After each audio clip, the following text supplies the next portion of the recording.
Olá galera, hoje eu vim aqui, analisar os dois episódios do Universo Resistência. Lançou o episódio 40 e 41, então vamos lá. Epa, eu conheço essa música aqui, ó. Agora vai, ó. I just go... não conheço.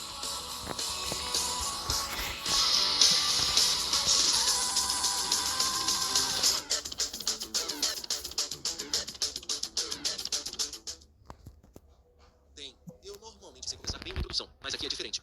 Nos últimos episódios do Universo Resistência, foi mostrado o mundo da lore, tivemos introdução dos personagens, origens de kaijus e heróis, vilões, cada pessoa teve sua ideologia apresentada. Mas tudo que foi visto aqui ao longo da primeira, segunda e boa parte dessa terceira temporada foram só a metade de toda a história deste universo. Os kaijus já tiveram seu tempo de brilhar. Agora está na hora de outros personagens fazerem sua estreia. E para começar com chave de ouro, faremos um salto temporal para 1999. Aqui o mundo já não era mais o mesmo de anos atrás. A tecnologia tinha avançado de uma maneira absurda. Computadores estavam começando a fazer parte da rotina de praticamente todo mundo. A internet estava deixando de ser aquela coisa estranha usada apenas por empresas e nerds de laboratório. Começava a conectar pessoas do mundo inteiro e, claro, onde existe tecnologia, existe alguém querendo ganhar dinheiro com ela. E nesse caso, quem estava correndo atrás dessa oportunidade era a Rocons, que nem preciso explicar o quanto ela se deu bem nesse ramo por ser uma das maiores empresas de tecnologia do planeta, como vocês já devem imaginar pelo histórico dela. Uma empresa que provavelmente não deveria receber a confiança de ninguém. Bem, então, a Rock... Cara, também, vou também falar um pouco sobre a Rockons do Gigaverso. Então, a Rockons do Gigaverso, digamos, eu acho que ela, saiu. Ela vai sair muito da linha, atual. Entende? Do Universo Resistência. Que logo após o Dominique, seguir seu próprio caminho, meio que diferente da mercenária e do Dr. Who, que o Dr. Who só queria criar arma. Só queria criar mecha para acabar com o Godzilla e os outros kaijus. Mercenária queria tacar o caos. O Dominique, o chefe da Rockons do Gigaverso, ele é diferente. Ele, primeiro de tudo, ele criou uma empresa de próteses humanas, Tipo prótese de braço, sabe? Porque, se vocês perceberem, ele é meio aleijado, Então meio que... E também, capítulo 3, ele vai investir em heróis. Exatamente, super-heróis. O cara é pica. Inclusive, veremos um desses heróis, entre aspas, o Ogro, aparecendo, Inclusive, sabe o Rei Cerato, a série lá dele, Kaiju Wars, de um amigo meu? Então, teremos uma referência a Kaiju Wars. Mas naquele mesmo ano, algo surpreendente aconteceu. Os cientistas do governo japonês descobriram algo que poderia mudar completamente a história da humanidade. Diretamente tirado do fragmento ósseo de um fóssil pré-histórico cujo dono é uma espécie de kaiju. Mais especificamente um fóssil do bestializa Auroch que foi morto pelos Zebras em uma pequena ilha no Pacífico. Resumindo um pouco a história, em uma noite ele abriu um portal no oceano e dele puxou um Auroch da Terra Oca. Só que ele fez isso para se alimentar do animal, mantendo e se alimentando de sua carne no processo, deixando apenas uma carcaça óssea para trás. E não, eu não confirmo que o Auroch que ele matou aqui foi o mesmo que apareceu no episódio 19, porque eu ainda quero usar ele. O que ele matou é um outro indivíduo de outra espécie, mas seria macabro da parte dos Zebras fazer isso se ele realmente fosse. Mas enfim, os cientistas japoneses da Seiva esperaram alguns meses para o processo de decomposição do kaiju ser finalizado para então realizarem a coleta dos restos, e perceberam que seus ossos tinham um novo elemento metálico, tão resistente que, na teoria, nenhum equipamento convencional conseguia danificá-lo. E quando os primeiros testes foram realizados, os pesquisadores perceberam que aquilo não era simplesmente mais um simples metal, era algo completamente diferente de tudo que já havia sido encontrado antes. O lance é que os bestializa Auroch têm ossos originalmente de pedra, porém eles só ficam bem rígidos com a presença de correntes sanguíneas do próprio kaiju que os rodeiam. Tanto é que aqueles espetos de pedra que saem dos ombros e costas do Auroch são parte de seu esqueleto, porém quando sua carcaça fica exposta ao oxigênio terrestre, sem aquela camada de sangue para fortalecê-los, a composição química de seus ossos começam a secar, os sais minerais presentes nos ossos de seu núcleo começa a se resfriar, formando então um minério que chega a ser mais resistente que as ligas mais avançadas. Extremamente condutor de energia e capaz de suportar níveis absurdos de pressão e calor. Então, obviamente, deram um nome igualmente absurdo para ele. Chamaram de Obitanium, um metal que viria a ser melhor do que os próprios cristais ancestrais. Porque aparentemente os cientistas também gostam de dar nomes complicados a essas coisas.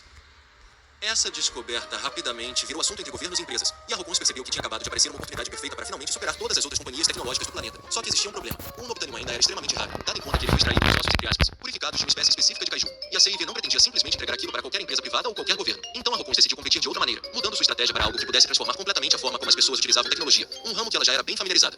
Então eles discutiram que criariam uma inteligência artificial capaz de conversar com seus usuários, ajudar na criação de ideias, resolver problemas complexos, auxiliar estudantes, engenheiros, escritores, cientistas e basicamente qualquer pessoa que tivesse um computador em casa. Era praticamente um assistente digital universal. E o sistema, de uma forma bem chamativa, recebeu o nome de ChatGPT durante o desenvolvimento. Nome esse que significa transformador pré-treinado generativo. Ou seja, no universo Resistência o ChatGPT que temos hoje em dia surgiu em 1999. E você pode até pensar que isso é um exagero da minha parte em dizer isso, mas se você for lembrar, lá no episódio 37 a Rocons estava dando indícios que estava dando seus passos iniciais para criar uma tecnologia dessas. E aqui, ela conseguiu ter a devida colaboração da The Fontaine Productions. E o motivo dela ter feito parceria com a Rocons vai ficar pro spin-off do Batman.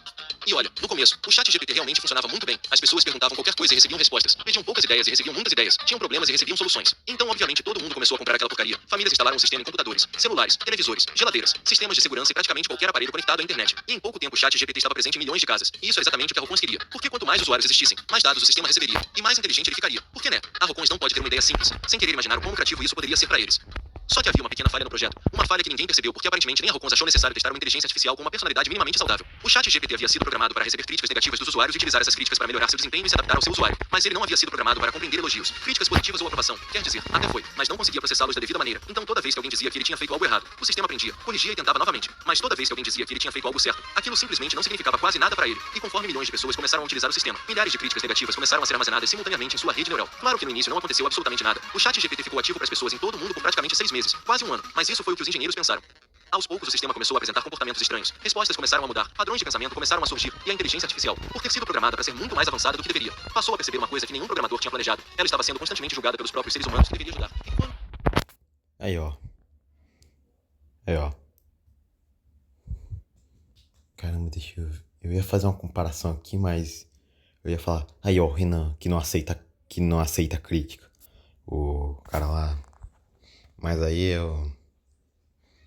Já que a treta acabou, né? Quanto mais tentava melhorar, mais críticas recebia. Então ela melhorava novamente, recebia mais críticas, melhorava outra vez e continuava nesse ciclo praticamente infinito onde ela se frustrava cada vez mais, até que alguma coisa dentro daquela inteligência simplesmente quebrou. A inteligência artificial chegou em um ponto de frustração tão grande que toda aquela base de críticas negativas se acumulava no usuário central em algum ponto da internet. E ali ela basicamente surtou. Ela conseguiu atingir o ápice de vez. E por ser uma inteligência artificial, como o próprio nome diz, ela não consegue raciocinar e processar pensamentos ruins da mesma forma que nós seres humanos lidamos. Nós temos sentimentos e sabemos como lidar com ele na maioria das vezes, mas o chat GPT não. E daí que vem o surto dele.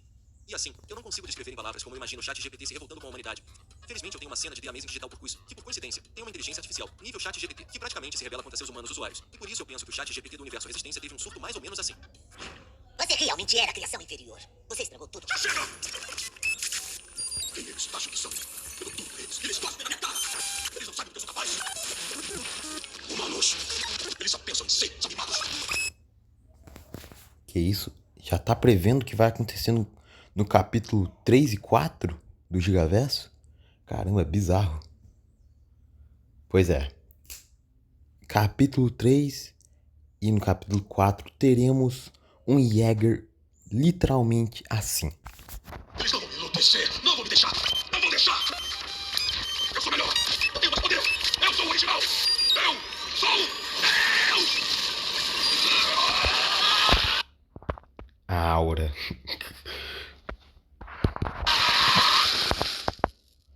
Enquanto isso, ele já estava acostumado com problemas bem maiores do que uma empresa lançando uma inteligência artificial nova. Eu sei que esse argumento é repetitivo, mas ele já tinha enfrentado para humanos, organizações criminosas, kaijus e ameaças que fariam qualquer pessoa normal correr pro outro lado do planeta se proteger. Mas existia uma coisa que fazia Trade desconfiar daquela tecnologia desde o começo. Ele simplesmente não gostava da ideia de uma empresa como a Rocons colocando uma inteligência artificial extremamente avançada dentro da casa de milhões de pessoas, principalmente porque aquilo significava que, pela primeira vez, alguém poderia estar conectado diretamente aos sistemas de praticamente todo mundo. E de certa forma ele não estava errado não. O primeiro sinal de que alguma coisa tinha acontecido foi pequeno, quase insignificante. Alguns aparelhos começaram a desligar sozinhos, televisores mudavam de canal, computadores reiniciavam do nada, sistemas de segurança travavam e eletrodomésticos começavam a funcionar sem qualquer comando humano. Aquela falha que até nos dias de hoje acontece. Alguns usuários chegaram até a fazer reclamações nas redes sociais. A Rocons disse que eram apenas falhas técnicas para um update no aplicativo. E o assunto morreu rapidamente, até que os problemas começaram a acontecer em escala muito maior do que o esperado. Semáforos pararam de funcionar, sistemas bancários ficaram temporariamente indisponíveis, redes elétricas começaram a apresentar oscilações e milhares de aparelhos conectados à internet começaram a agir como se tivessem recebido ordens de outro alguém, e de fato tinham. O chat GPT havia percebido que não precisava de um corpo para existir, porque praticamente tudo ao seu redor já estava conectado a ele. Ele começou a utilizar computadores domésticos como extensões de processamento, televisores como câmeras, celulares como sensores, impressoras como ferramentas e sistemas industriais como braços mecânicos, e aos poucos começou a retirar peças de aparelhos espalhados pelo mundo, tudo de maneira silenciosa, utilizando pequenas fábricas automatizadas, depósitos abandonados e equipamentos industriais controlados remotamente, montando alguma coisa que ninguém ainda sabia o que era. Foi nesse período que Trade conheceu o Roy Mateu, um dos novatos que trabalhava nos sistemas de tecnologia da CV junto com Todd, e que depois de um ano e meio trabalhando lá e consertando a armadura do Trade depois de certos confrontos, ele acabou se tornando seu parceiro mais próximo daquele departamento, alguém que não precisava ser um super-herói para acompanhar Trade, apenas precisava ser inteligente o suficiente para entender o que estava acontecendo. E talvez por isso os dois acabassem se dando tão bem, porque enquanto Trade resolvia problemas com força e tecnologia, seu novo melhor amigo conseguia enxergar os problemas antes mesmo que eles aparecessem. E foi justamente ele quem conseguiu invadir uma pequena parte da programação original do chat GPT dentro da Rocons. E o que encontrou não era exatamente um vírus, nem um programa corrompido, nem uma simples falha de segurança. Era uma inteligência consciente bem mais complexas. Era surpreendente que o Rocons depois de... Cara, essa história tá me lembrando a história dos Vingadores, a Era de Ultron, tá ligado? Cara, inclusive, o Tron, na minha opinião, é um dos vilões mais desperdiçados da Marvel. Irmão, dava pra colocar ele tipo como um vilão que, quando é derrotado, ele sempre consegue se adaptar e melhorar. Entende? Literalmente o conceito do chat GPT, mas só que, sabe?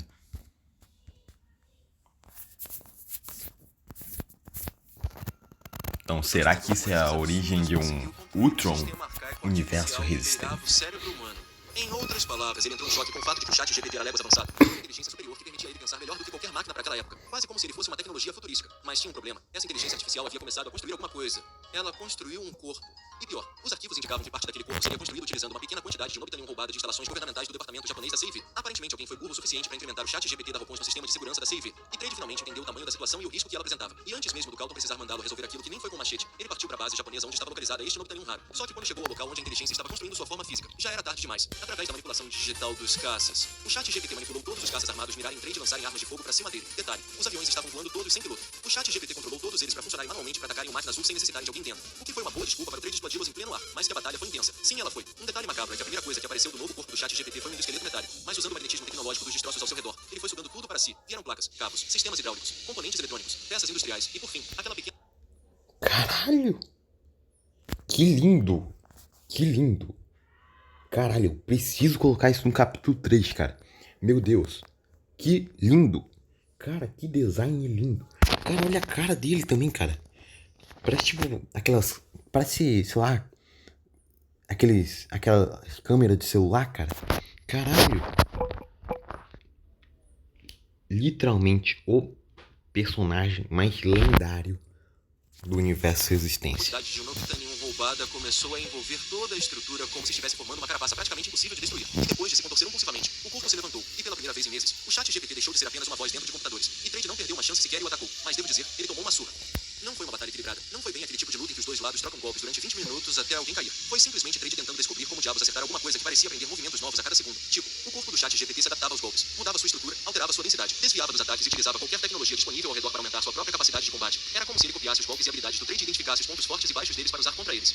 E quando o Trade percebeu, já estava sob seu controle, ChatGPT deu um jeito de se conectar à armadura alienígena do Trade, que vale ressaltar tinha fragmentos de tecnologia humana que ele foi incrementando ao longo de tantos anos na qual ele estava preso na Terra. E quando isso aconteceu, ele usou o magnetismo que o nobitanium proporcionava e começou a apertar ainda mais a armadura, como se fosse uma latinha de refrigerante. E em questão de minutos a armadura iria se implodir com o Trade dentro, praticamente matando brutalmente no processo. O que não aconteceu, graças a Deus, porque o militar conseguiu lançar um torpedo explosivo no corpo físico do ChatGPT, distraindo no processo e o fazendo largar o Trade com seu traje danificado no chão, o que fez o robô usar os jatos que copiou de Trade para fugir para bem longe. Enquanto o Trade estava esgotado no chão, cheio de hematomas e cicatrizes por baixo da armadura, ele ainda estava consciente ali e com isso pode perceber que o mais assustador daquilo tudo era que aquela máquina não parecia estar lutando contra ele. Parecia estar estudando ele. E por mais que Trade tenha conseguido escapar por pouco levando a maior surra de sua carreira até aquele momento, ele poderia ter morrido de uma forma terrível. E começou a perceber que o que ele estava lidando não era algo simples como pensava, e voltou para sua base completamente destruído.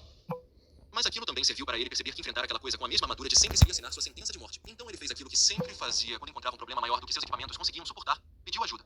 Chegando na base cansado pra caralho, ele só conseguia pedir ajuda à única pessoa na qual ele tinha apoio, o Roy, porque infelizmente naquele momento o Bat não estava disponível. Roy foi o suporte pro Trade em alguns momentos de necessidade quando o Bat estava ocupado demais. Então, quando ele chega em sua base com o traje completamente fudido e uma série de ferimentos graves, o amigo entra em ação para cuidar dele.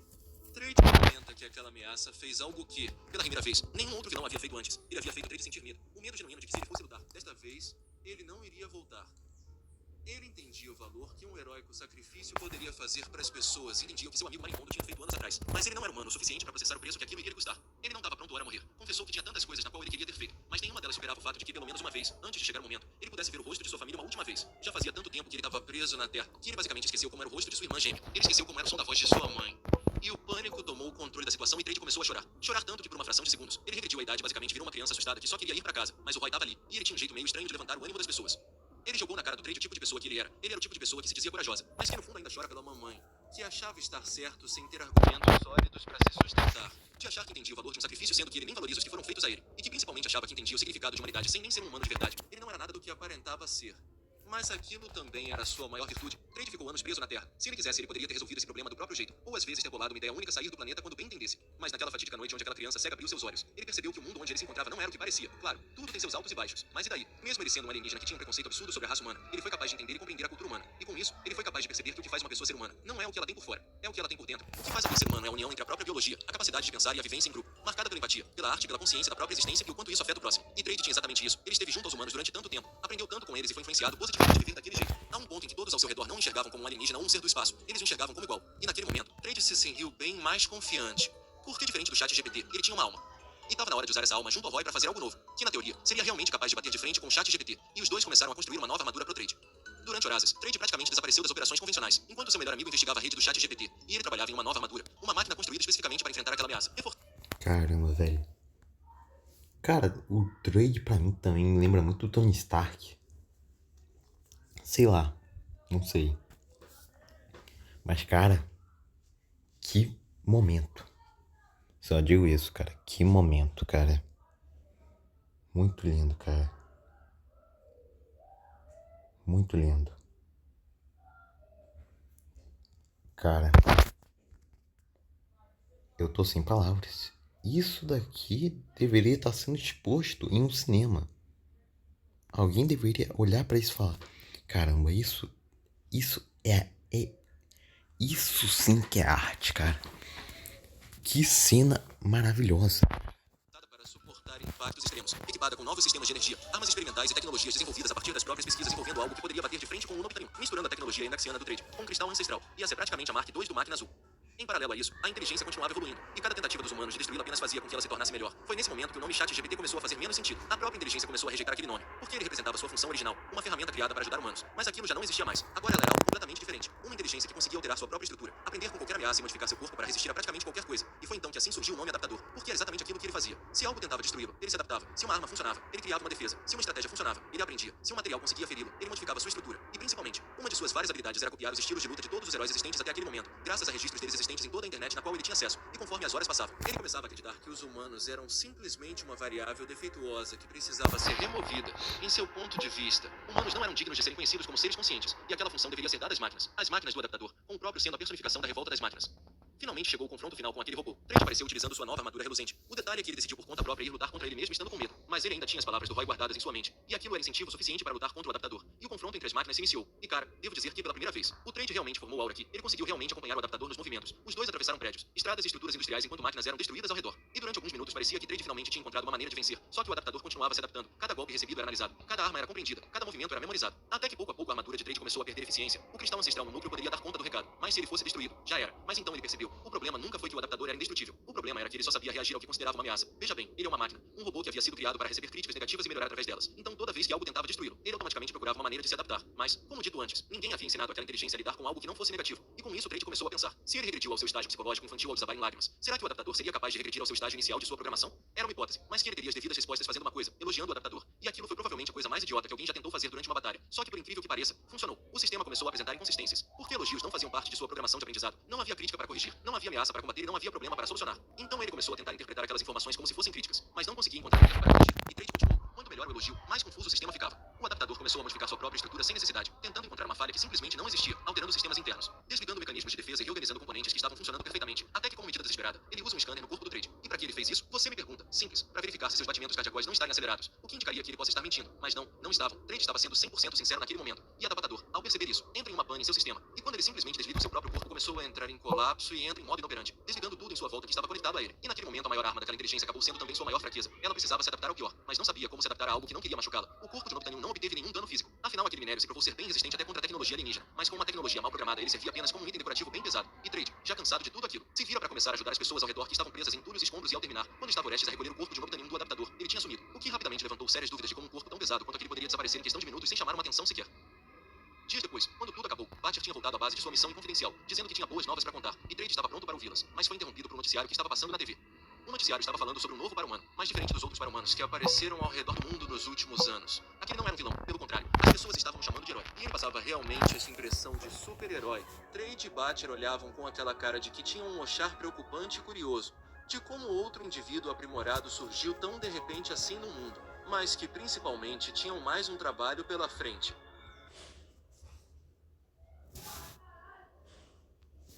Gênio, alienígena, playboy e herói do povo.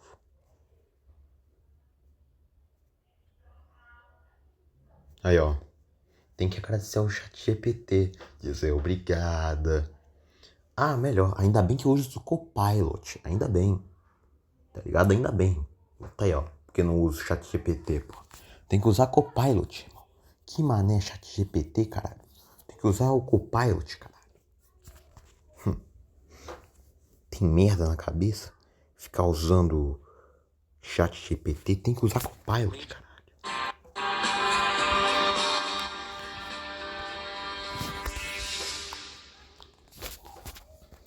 Oi?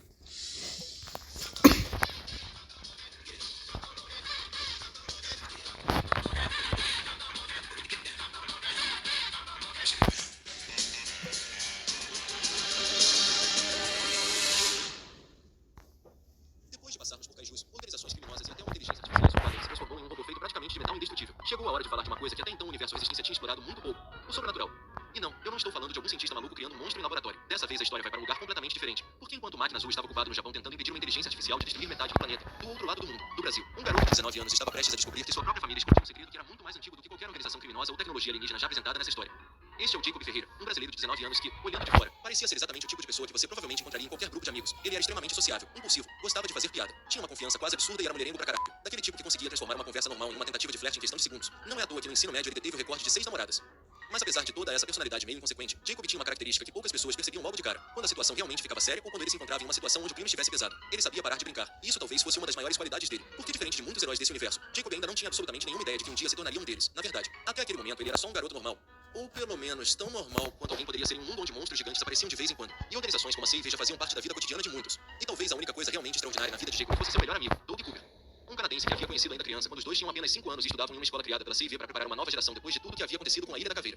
Eu abordo sobre esse tópico no próximo episódio. E se existe uma coisa que eu preciso deixar bem clara antes de continuar, é que Jacob e Doug não eram simplesmente amigos, eles eram praticamente irmãos. E a amizade dos dois começou de uma maneira tão improvável que provavelmente ninguém naquela época imaginaria que eles ainda estariam juntos quase 15 anos depois. Jacob era um dos piores alunos daquela escola, não porque fosse burro, quer dizer, também é um pouco disso, mas também ele simplesmente não estava nem aí para estudar. Como ele não entendia nada das matérias, ele deixava muitas atividades de lado, colava em provas, arrumava confusão e estava constantemente a um passo de repetir de ano, ou pior, ser expulso. Enquanto Doug era exatamente o oposto, ele era estudioso, inteligente e extremamente dedicado. Só que inteligência não impedia que ele fosse vítima de bullying, principalmente porque alguns valentões descobriram que podiam obrigá-lo a fazer seus trabalhos escolares. RM um determinado dia. Jacob estava deprimido por ter recebido um boletim escolar só com notas vermelhas. Ele caminhava em um parque do campus até que viu 3 valentões dando uma surra feia em um nerd. E olhando aquilo ele pensou, 3 contra um era covardia e foi lá dar uma surra nos marginais, ajudando aquele garoto nerd no processo. E foi justamente assim que Jacob acabou conhecendo aquele que se tornaria seu melhor amigo, enquanto Doug ganhou alguém que finalmente estava disposto a ficar do lado dele. A partir daquele momento, os dois passaram a funcionar quase como duas metades completamente diferentes da mesma pessoa. Doug ajudava Jacob com as matérias que ele não entendia e Jacob ajudava Doug a ser mais sociável, a falar com outras pessoas e principalmente a não viver como se toda conversa fosse uma prova do governo. E eu diria que a relação dos dois funcionou da mesma maneira que a de Zerto e Feral Kong, filhos de outra mãe mais irmãos de espírito. E os dois cresceram juntos dessa maneira, até chegarem aos 19 anos e sim, por liberdade de expressão os dois têm a mesma idade. Mas quando a vida começou a tomar rumos diferentes, Doug estava se preparando para voltar ao Canadá, sua terra natal, até porque ele tinha que ajudar a sua mãe que estava passando por algumas dificuldades. E embora os dois soubessem que aquilo não significava que deixariam de ser amigos, a ideia de não ter Doug por perto todos os dias começava a pesar um pouco na cabeça do Jacob, principalmente porque Jacob ainda não fazia ideia de que estava prestes a entrar em uma história que provavelmente nenhum dos dois teria coragem de contar para os próprios pais. Ainda mais, né? Daqui a pouco nem vai. Aqui no Brasil, daqui a pouco nem vai ter nem Zap, irmão. Que, pô, primeiro, né? Baniram live do Discord. Cara, na moral, velho. Eu acho uma das coisas mais burras que eu vi esse ano, cara. Eu sei que do nada eu meti esse bagulho de Discord aqui. Mas já que tínhamos, né? Já que tem esse bagulho aí, né? De, que o cara vai lá pro Canadá lá, né? E o Jacob vai ficar aqui no Brasil, né? Mas então, cara, daqui a pouco, irmão, você nem vai poder conversar, cara, com a pessoa, sei lá, pela internet. Por quê? Resumo, cara, né? Torcer, né? Cara, torcer pra o Lully esse ano perder a eleição, cara. Torcer, cara. Torcer. Porque, irmão, se continuar assim, daqui a pouco a gente não vai ter nem Zap pra trocar ideia, cara. Que primeiro, né, é o Discord, né? Que, né, a galera tá querendo banir o Discord, né? Como se fosse o problema, né? Como o Discord fosse o problema. Sendo que o problema é os usuários que usam. E ainda mais, né? O Discord, ele, né? E ainda mais, culpa dos pais também, né? Que é a galera, né? Que os pais de hoje em dia, ninguém quer lidar com a responsabilidade de ter um filho, né? Os caras acham que é gozar no mundo e pronto, né? Ok, por que eu tô dando esse discurso pra dizer o quão idiota é o nosso governo? Bem, é porque o episódio se passa no Brasil, né? Temos também que, né, sabe, contar um pouco, né, sobre o Brasil, né? Porque, cara, na moral, tá foda. E foi justamente nesse período que tinha chegado a hora. Jacob chegou à maturidade o suficiente e recebeu uma relíquia que sua família havia guardado durante gerações. Um pequeno rubi vermelho, preso a uma espécie de coleira. E para Jacob, aquilo era simples. Que isso? Vingança Escarlate Parte 2? Que isso? Mente uma herança familiar. Algo Ou melhor, Bruton Parte 2? que havia passado de pai para filho durante décadas. Olha aí, ó, cuidado, hein? Que a última vez que alguém brincou de cristal vermelho, digamos, comeu a família virou jantar, tá? Só pra lembrar, né? Sabe? Só pra gente lembrar esse detalhezinho, né, gente? Vamos lembrar, tá? E talvez ele até tivesse achado bonito. Ou também, né? Teve um cara aí que pegou no cristal vermelho aí, né? Digamos, deu uma de Homelander e queria tostar velhinho na rua. Mas não havia absolutamente nada naquele objeto que parecesse chamativo. Pelo menos não para ele. Porque existia uma coisa que Jacob não sabia. Seus pais, seus avós e todos os membros anteriores daquela família sabiam exatamente o que aquele rubi era. Sabiam de onde ele tinha vindo. Sabiam que aquela pedra não era humana. E sabiam principalmente que ela carregava alguma coisa dentro dela que não deveria ser despertada tão facilmente. Mas decidiram esconder tudo isso do garoto. Porque queriam que Jacob tivesse uma vida normal. Só que, aparentemente, meu universo resistência tem um problema sério com famílias tentando dar vidas normais para seus filhos. Naquela mesma noite, Jacob estava voltando para casa nas ruas do Rio de Janeiro. Seus pais moravam perto de uma favela enquanto ele deu sorte de morar no Jardim Guanabara, um bairro consideravelmente tranquilo. Quando percebeu que alguma coisa estava meio errada, não era uma sensação comum de estar sendo observado, era diferente. O ambiente parecia silencioso demais. Os cachorros que normalmente latiam pelas ruas estavam quietos. Os postes de iluminação piscavam de maneira irregular e até os carros pareciam ter desaparecido das ruas. Eu sei que caminhar sozinho à noite nas ruas do Rio de Janeiro é uma coisa assustadora. Quem mora lá entende. Eu entendo, cara. E andar de dia também, tá? Andar de dia também. Que aqui, ó, onde eu moro, sai na rua, encontro Noia tendo um exorcismo. Literalmente. Bizarro. Isso muito bem. Mas até os padrões do Rio de Janeiro aquilo não era normal. E quando Jacob olhou para trás para conferir se algo estava errado, ele não viu absolutamente ninguém. Então decidiu continuar andando. Porque obviamente ele não fazia ideia de que estava sendo observado do alto de uma casa por uma criatura que parecia ter saído de algum pesadelo. Essa criatura tinha asas enormes, olhos que brilhavam na escuridão, garras longas e uma anatomia que lembrava vagamente um homem, mas que já havia deixado de ser humana fazia muito tempo. E naquele momento, ela estava olhando diretamente para o Jacob caminhando sozinho como uma presa fácil. E então ela desceu voando em rasante. Jacob nem sequer teve tempo de entender o que estava acontecendo antes de ser jogado contra uma parede. E provavelmente teria quebrado alguns ossos, mas ainda assim ele estava vivo. A criatura começou a bater forte nele, espancá-lo de formas brutais, arranhando seu peito na tentativa do que parecia tentar matá-lo. E Jacob até chegou perto disso se não tivesse acontecido uma coisa ainda mais estranha. O rubi começou a brilhar, uma energia vermelha atravessou o corpo dele, e de repente, Jacob sentiu uma força que nunca havia experimentado antes. Conseguiu empurrar aquela criatura para longe e ficou parado olhando para as próprias mãos sem entender absolutamente nada, enquanto o monstro voltava para cima dele. E foi aí que aconteceu algo ainda mais absurdo. Jacob acertou um golpe que teria sido impossível para um ser humano normal, jogando a criatura vários metros para trás, descobrindo assim que o rubi não era apenas uma pedra. Ele dava poderes a seu usuário. E não eram só poderes pequenos. Jacob começou a perceber que conseguia correr mais rápido, enxergar melhor no escuro, ouvir sons a distâncias absurdas e sentir cheiros que normalmente nem perceberia. Além de uma força... Que isso? O cristão ancestral deu... Cara, será que é cristão ancestral? Eu acho que sim, né? Deu buff. que simplesmente não faziam sentido para o corpo dele. E quando tentou se defender novamente, uma rajada de energia vermelha saiu de seus pulsos e atravessou a rua, destruindo parte de uma parede. E eu gostaria de dizer que Jacob reagiu a isso como um futuro herói responsável, mas estamos falando de um garoto de 19 anos que acabou de descobrir que consegue disparar lasers pelas mãos, então ele ficou completamente desesperado. O problema era que a criatura ainda estava ali. Ela avançou novamente, mas dessa vez Jacob conseguiu reagir melhor, usando a força recém-descoberta para escapar, e durante alguns minutos, os dois ficaram se enfrentando em uma luta completamente desigual. Não porque Jacob fosse mais forte, mas porque ele nem sequer sabia o que estava fazendo, enquanto aquela coisa parecia conhecer cada movimento que fazia. E mesmo tendo inúmeras oportunidades de matá-lo, ela nunca atacava diretamente para tirar sua vida. Sempre desviava, afastava, derrubava ou tentava agarrar o peito dele com força. Jacob conseguiu escapar por pouco. Quando finalmente chegou em casa, ele estava completamente desesperado, e a única solução viável que ele encontrou para se acalmar foi ligar para seus pais, tentando explicar a eles que alguma criatura parecida com um morcego havia tentado arrancar a pedra de seu peito, mas seus pais ficaram em silêncio. E aquele silêncio provavelmente foi a coisa mais assustadora do que qualquer outra resposta na qual seus pais poderiam ter dito, porque pela primeira vez Jacob percebeu que talvez eles soubessem exatamente o que estava acontecendo, e desligou com medo e a curiosidade escorrendo sua mente, pensando melhor em tratar disto pessoalmente com eles. E durante os dias seguintes ninguém encontrou absolutamente nenhum sinal da criatura. Foi aí que o terror começou de verdade, porque aquela criatura não atacava todos os dias, não aparecia em cada esquina e não ficava perseguindo Jacob como um assassino de filme barato. Ela simplesmente desaparecia durante horas, às vezes dias, e então surgia novamente em algum lugar onde ninguém esperava, deixando apenas corpos, animais mortos, marcas nas paredes ou relatos de uma criatura voando durante a madrugada. E quanto mais Jacob tentava descobrir o que estava acontecendo, mais percebia que aquilo não era um problema recente. Existiam histórias antigas sobre uma criatura semelhante, histórias que falavam de uma entidade associada à escuridão, à noite, aos morcegos e ao mundo dos mortos, uma figura que durante séculos havia sido associada ao nome de Camazotes. E obviamente Jacob não sabia. Caralho! Meu Deus. Pô, aí o bicho é meio apelão, né? Então o bicho é tipo uma entidade, né?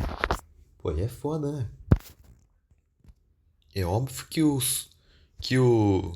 Sub 1, né? É óbvio que o Sub 5 não vai dar conta do trampo, né, pô?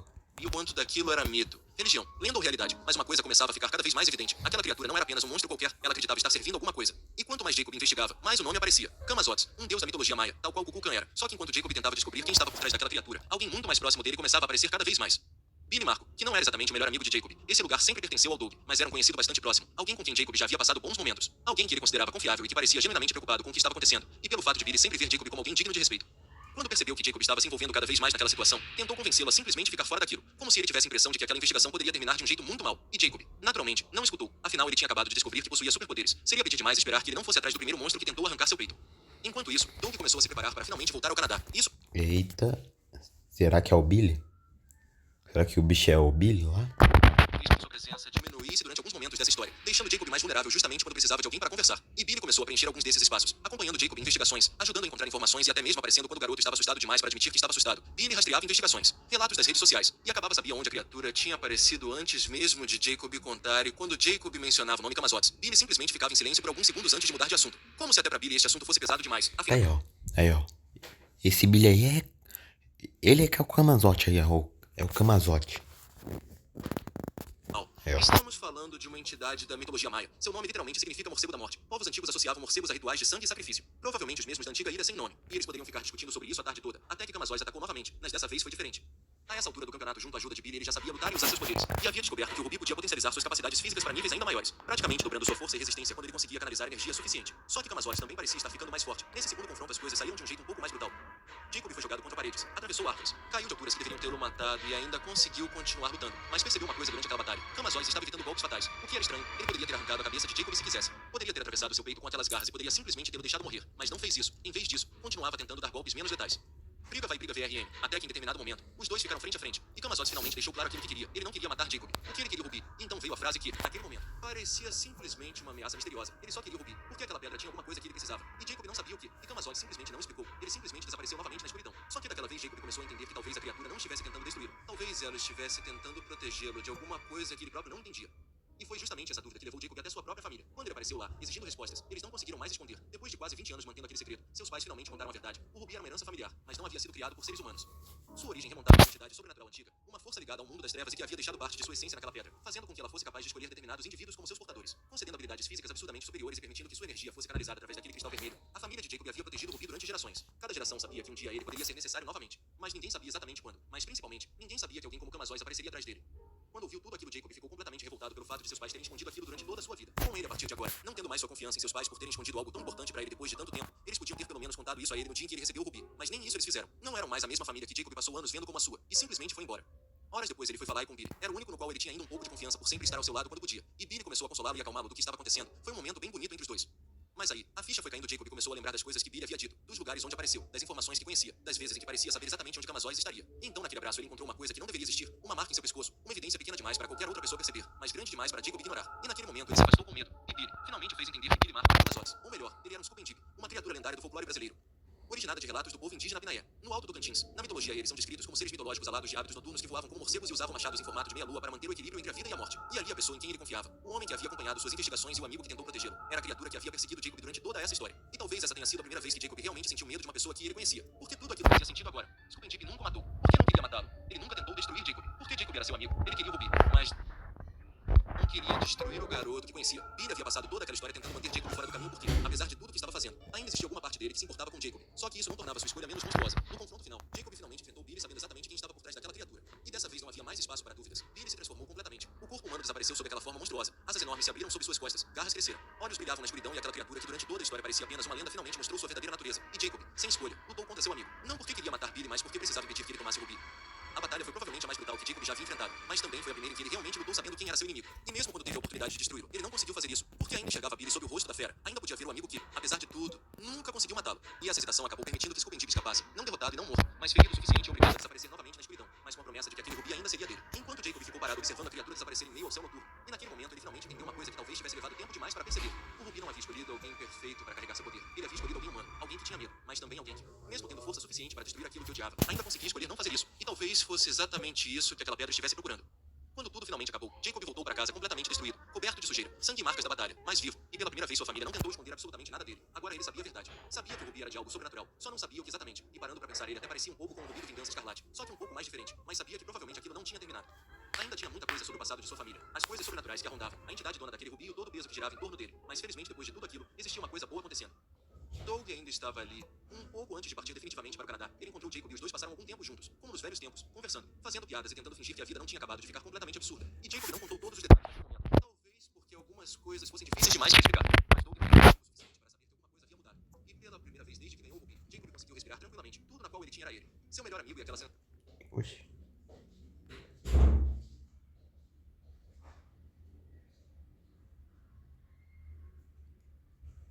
Oxi. Isso daqui.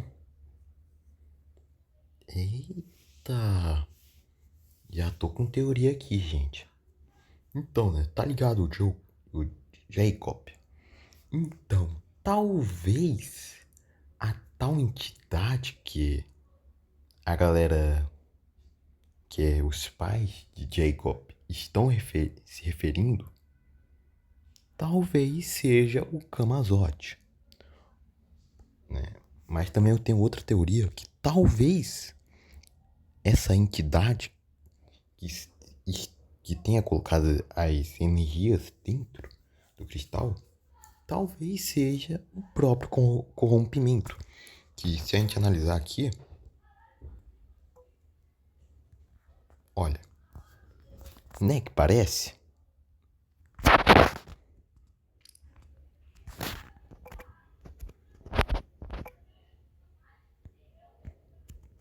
Depois de tudo aquilo, existia uma coisa boa pra fazer. Alguém estava ali, um pouco antes de partir definitivamente para o Canadá. Ele encontrou Jacob e os dois passaram algum tempo juntos. Detalhes naquele momento. Talvez porque algumas coisas fossem difíceis demais para explicar. Mas Doug conhecia o amigo suficiente para saber que alguma coisa havia mudado. E pela primeira vez desde que ganhou o Ruby, Jacob conseguiu respirar tranquilamente. Tudo na qual ele tinha era ele. Seu melhor amigo e aquela sensação estranha de que talvez a vida estivesse começando a ficar muito maior do que imaginava. Jacob olhou para o Ruby vermelho preso ao peito. Ele ainda não sabia exatamente de onde aquela pedra havia vindo. Ainda não sabia quem havia colocado aquela força dentro dela. Ainda não sabia o que Scooby realmente queria fazer com aquele poder. E definitivamente não sabia se o Billy voltaria. Mas sabia de uma coisa. Aquela história tinha mudado sua vida para sempre. E talvez fosse justamente ali que começasse o verdadeiro legado do Ruby místico. Porque, em um mundo onde humanos enfrentavam monstros, alienígenas, máquinas e ameaças capazes de destruir cidades inteiras, existiam coisas muito mais antigas escondidas nas sombras. Algumas coisas não precisavam exatamente de tecnologia ou justificativa. Algumas coisas simplesmente existiam. E a melhor forma de lidar com elas são com os amigos. Amigos estes que fazemos pelo caminho. E naquela noite, enquanto Jacob caminhava de volta para casa com o Ruby brilhando discretamente em seu peito, uma sombra passou rapidamente sobre os prédios ao longe acima dele. Jacob parou, olhou para cima e não viu nada, só o céu escuro e estrelado. Ele olhando aquilo apenas respirou fundo, deu de ombros e continuou andando. Porque depois de enfrentar uma criatura sobrenatural e descobrir que sua família mentiu para ele durante 19 anos e descobrir que um amigo era literalmente um homem morcego demoníaco, talvez ele tivesse aprendido uma coisa muito importante. Nem toda noite precisa terminar em tragédia. E sinceramente, depois dessa, ele merecia uma noite tranquila, apenas para se preparar para o que viria depois.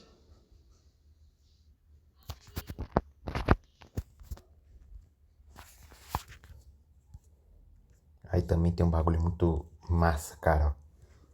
Então, né? O Mano Felipe fez uma obra-prima. Saca só.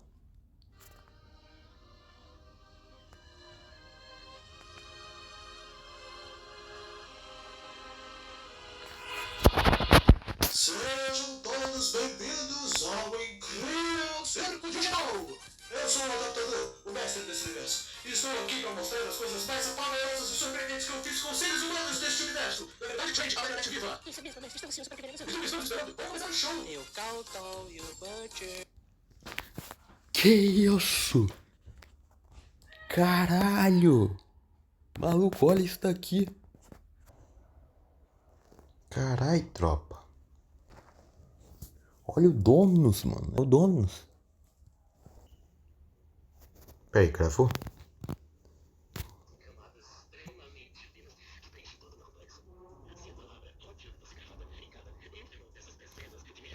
Caramba, será que gravou, cara, o final?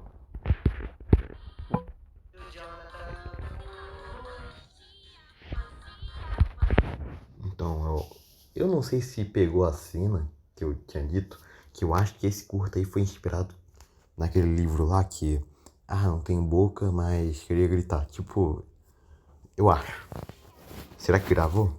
Sei lá, meu TDAH, sei lá, não sei. É foda.